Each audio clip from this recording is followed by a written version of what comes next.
এই সামান্য নারীর কাছে হেরে গেলা ছেলেরা, একটা 12,000 টাকার মোবাইলের কাছে হেরে গেলা, একটা 14,000 টাকার মোবাইলের অশ্লীল ছবির কাছে হেরে গেল। কোথাকার কোন নারী যা চিনো না শুনো না, তার কোনো চরিত্র নাই, আখলাক নাই, তার কোনো নাই, নর্তকীর আবার ইজ্জত কি, সম্মান কি?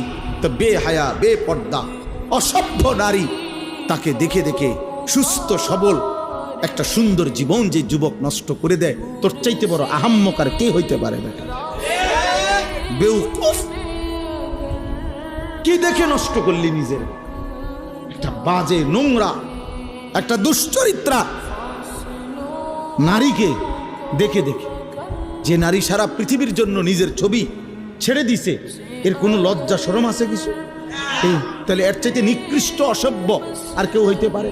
এটা কি পরিমাণ বেহায়া!